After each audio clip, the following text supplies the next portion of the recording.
Well, thank you for having me on the show today. And without a doubt, we're witnessing a real political revolution taking place not only in the United Kingdom, but also across Europe. The central key issue driving the rise of the right in Europe is mass migration, both illegal and legal. And for far too long, of course, we've seen huge numbers of migrants coming into European countries, including into Great Britain. Into the UK alone, about 200,000 illegal migrants have flooded in recent years.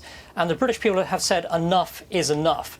They do not want to be ruled by woke, left-wing socialist elites who believe in open borders.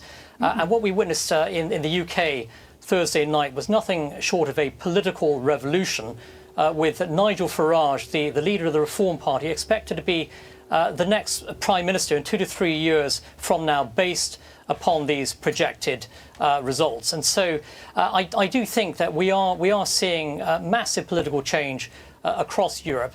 And people throughout Europe want to see secure borders. They want to see an end to mass migration. They also want to see the woke ruling socialist elites thrown out of office. And Keir Starmer, the British Prime Minister, has been the worst Prime Minister, I think, in British history. Yeah, so the video that I just played showcases someone from UK complaining about or highlighting the fact that the party that's in charge in the UK is starting to lose votes because of legal and illegal migration.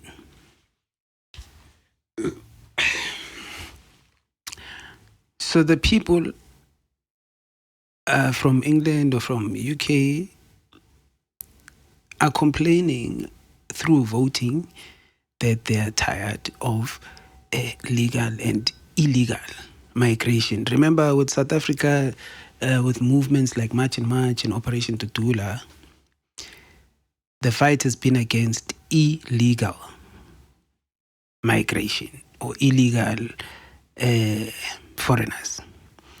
In this case, these people live on television, without fear or favor and without judgment, without anyone saying, hey, xenophobia, wada. The brother there just said legal and illegal migration. So whether you're legal or you're illegal, they're tired. This is his opinion. Obviously, maybe he doesn't speak for an entire country, right? Everything has its place. The bird will fly there in the sky, it doesn't mean a tortoise should also be there. But with human beings, as much as the bird flies in the sky and we are able to or supposed to be on the ground, we found a way to be in the sky. So human beings always find a way to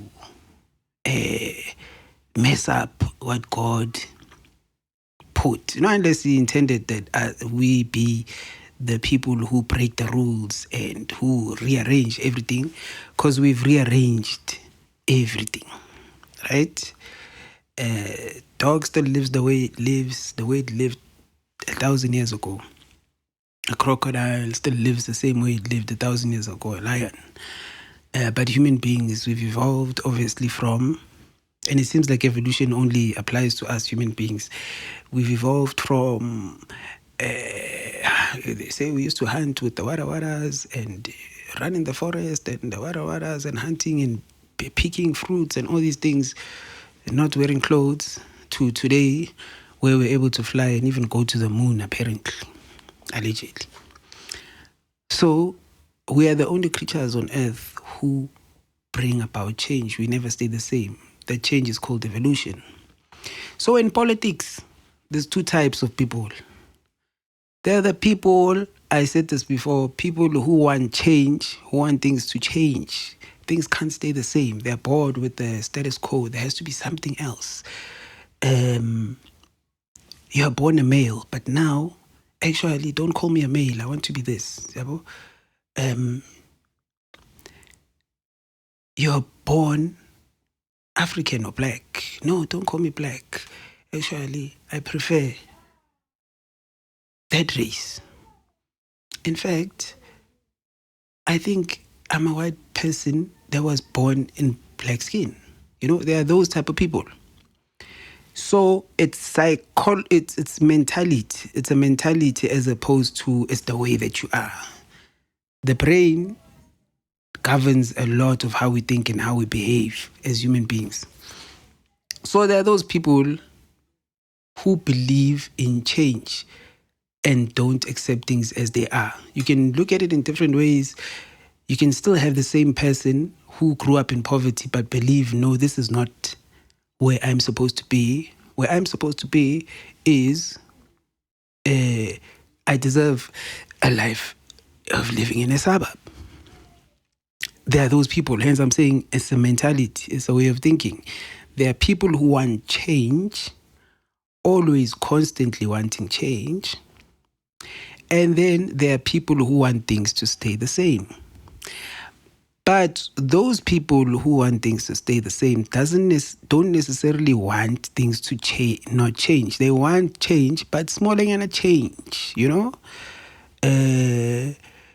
I used to use a bucket system for a toilet, let's say, as an example. But now, yes, we'll have smaller yana change where we're able to apply sewage and then flush and then all that.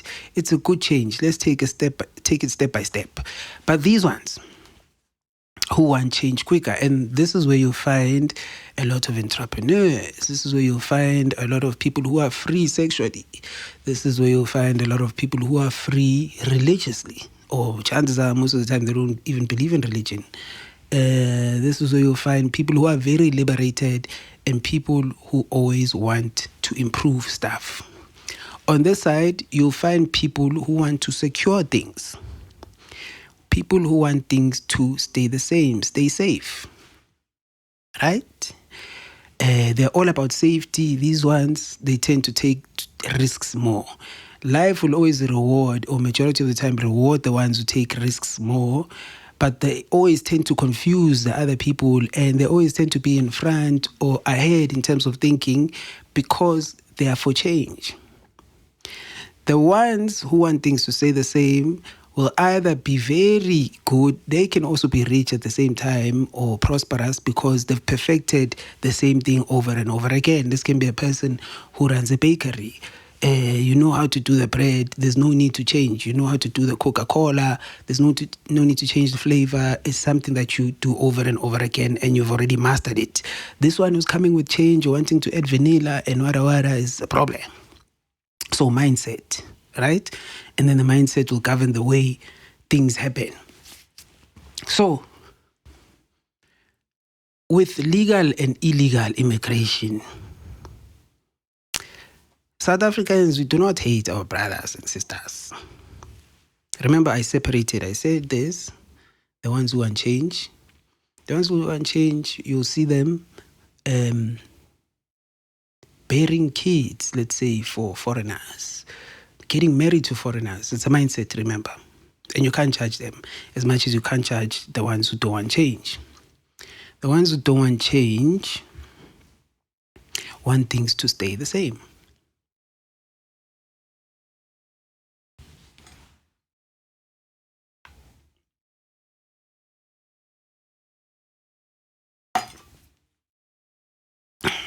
And change is inevitable.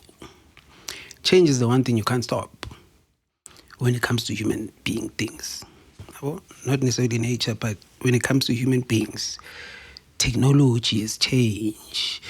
The way things are done, payment systems and all these things, if you don't adapt, you get left behind. Yeah? So what I'm speaking about is issues of human beings, not necessarily the world. Sometimes we human beings see the world as us, but really the world has a lot of different things. Human beings are one part of those things. So there are those who don't want things to change, and there are those who want things to change. Those who want things to change are always a small number of people. but eventually they tend to win. The ones who never want things to change maintain that state for the longest time, and then at some point they lose the battle to the ones who want things to change. So the ones who want things to change want South Africa to be integrated and have one society where we are a rainbow nation. Different colors of people.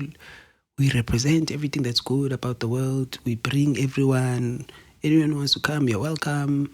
And we have this dream, by the way, which is the ANC dream of a rainbow nation. Right? And then there are those who do not want things to change, want things to stay the same. They want their own space.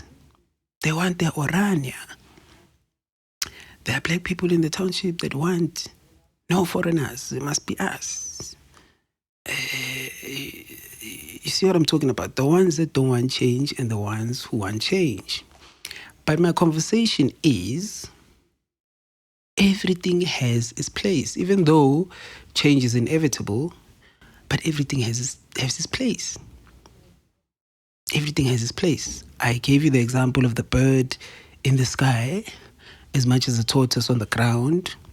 And I said human beings tend to find a way, even though you're saying you're supposed to be here, we'll find a way to be in the sky. And we have. In fact, we've gone beyond and went to the moon, apparently.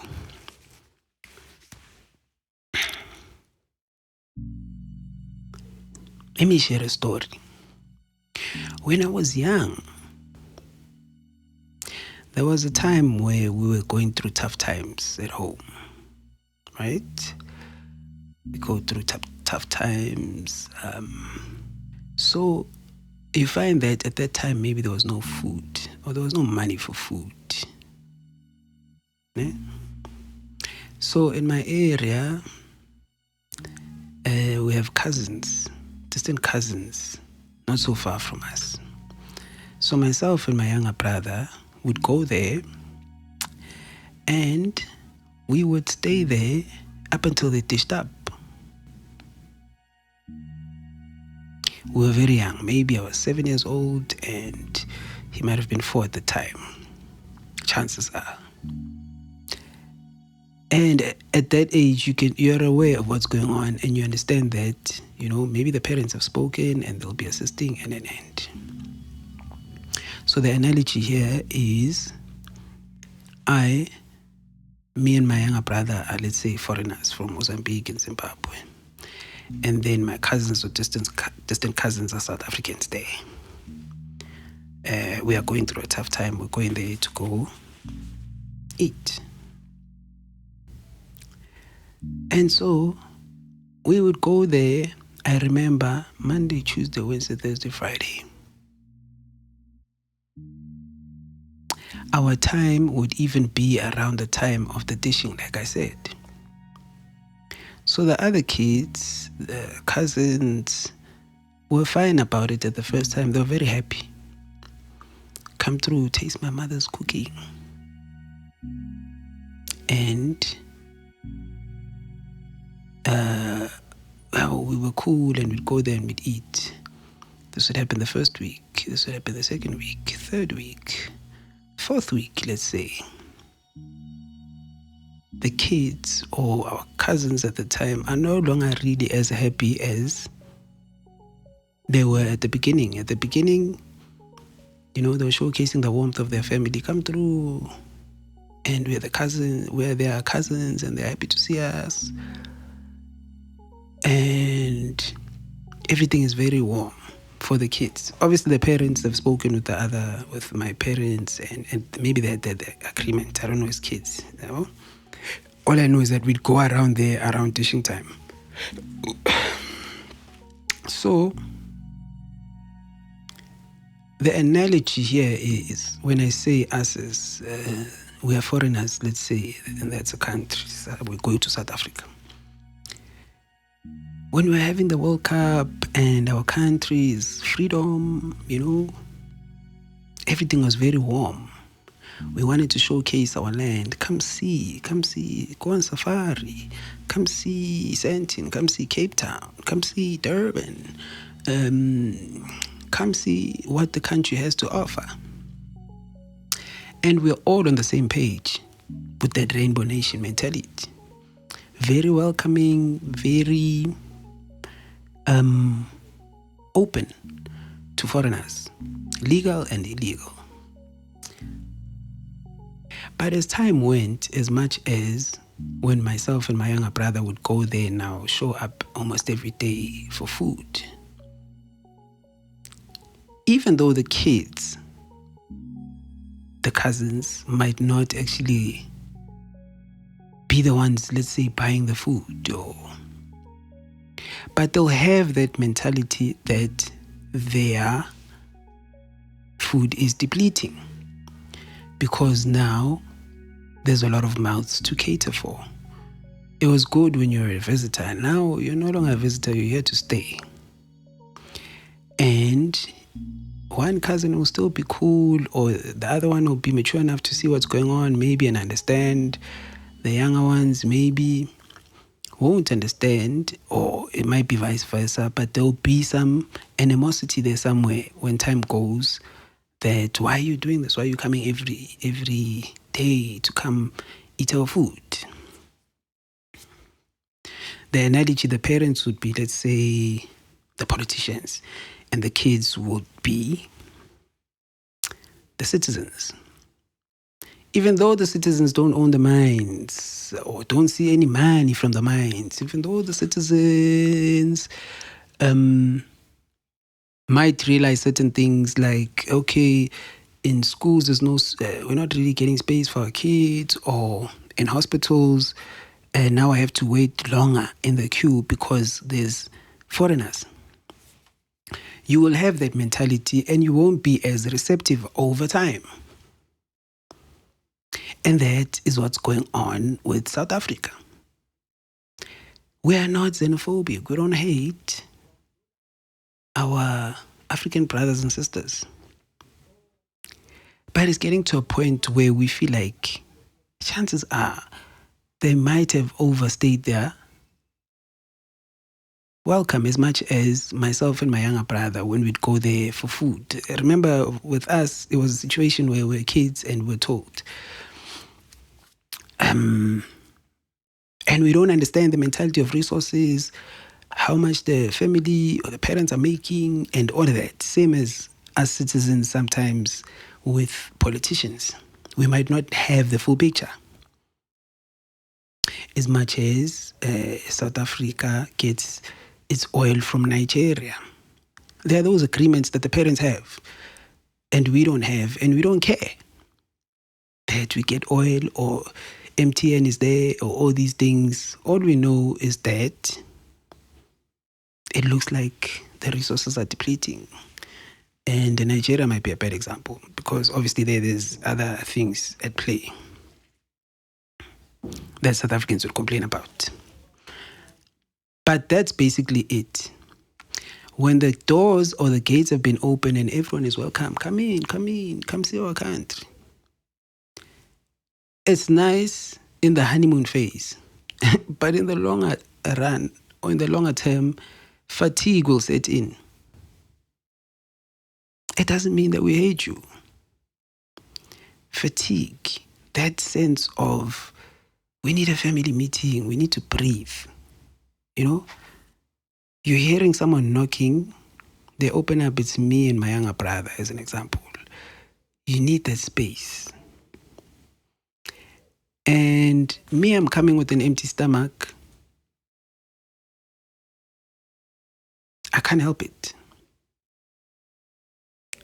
And you, with the little resources that you have, also can't be blamed because you need to look out for yourself and your family and your citizens. When is enough enough? You can be married, you can have a honeymoon phase and fall in love. After some time, you're going to be fatigued. You're going to wake up and look at the person next to you, and chances are someone would be pissed off or you meet that person in the passage, and this person every day, you know, you need that fresh air. Not fresh, but you just have the sense that you need the reset button. And I think that's where South Africa is right now with illegal foreigners.